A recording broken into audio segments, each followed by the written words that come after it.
I think the biggest thing that changed for me as an actor in the 1 year that I've been working in the industry definitely has to be maturity. I feel like a lot has happened in this 1 year, a lot of things that I'm like super grateful for, and man, like I would have never really expected any of this to really happen.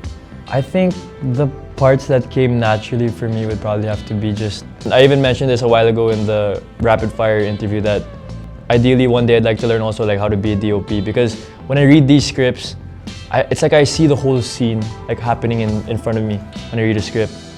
I'm pretty calm and grounded at some scenarios. Like right now, today is it's a pretty slow day. You know, we're just having fun.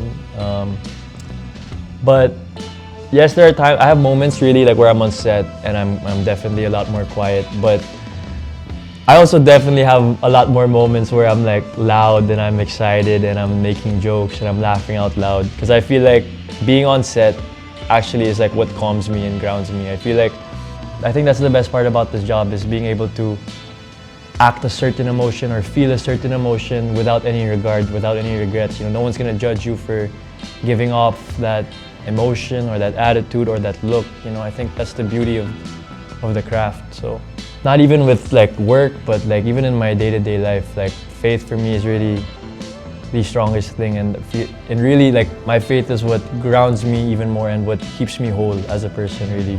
Actually, my main prayer would really just be, I would always say to God, like, Lord, whatever happens in this scene or in this work event or whatever, like I lift it up to you and just guide me, you know, whatever happens, it's your will. And that prayer usually gives me a lot of courage to get the job done or even do a good job. So growing up, I never thought about the last name, the pressure of that, because the way I saw it really was, you know, before my parents were who they were, like before Aga Muhlach was Aga Muhlach, or before Charlene Muhlach was who she was, they were just my mom and my dad, you know, and that's the way I saw it really. Like,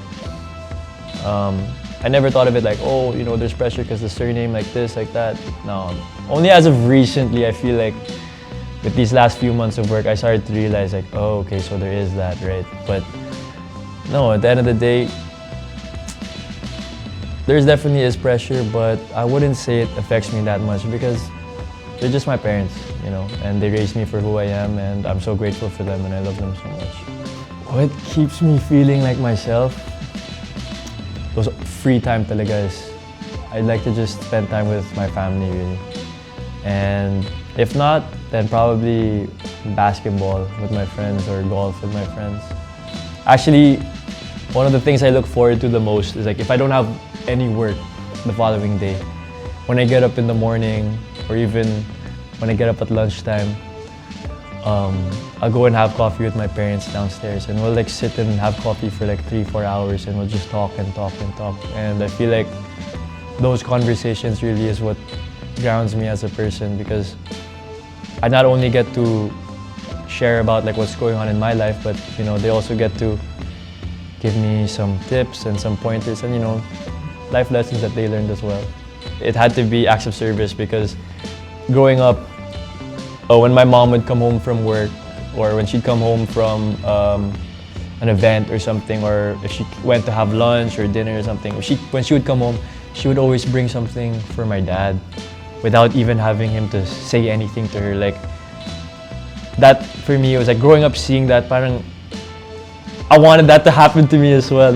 What would I bring into relationship? I think assurance really is the biggest thing.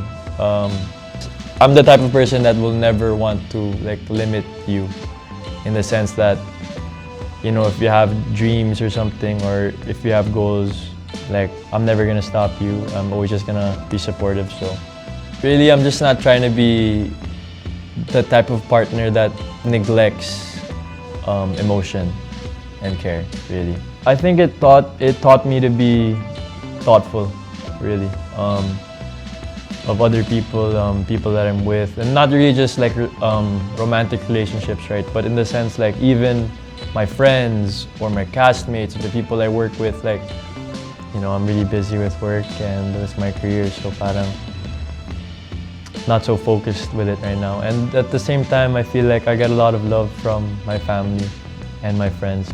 The first word that came up to my head was like passion. Really, I feel like if you desire something, it means you're passionate about it. And if you're passionate about something, that means you genuinely care.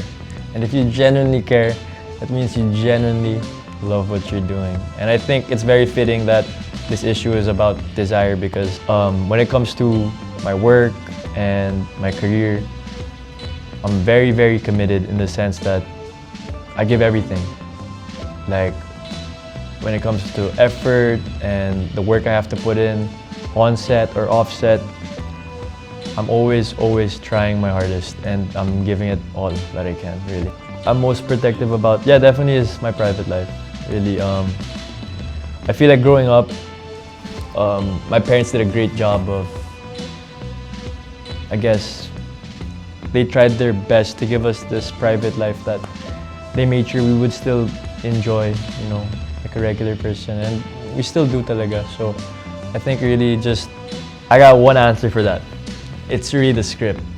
It's the way the script is written. Because for me, in my experience, the past few projects that I've done, the moment that I read the script, like there's this feeling you get. Because I've picked up scripts where it's like, I'll read it, and then after a couple of pages, it's like, close it and put it away. But there are some scripts that when you pick it up and you read it, you flip that first few pages, you cannot put it down.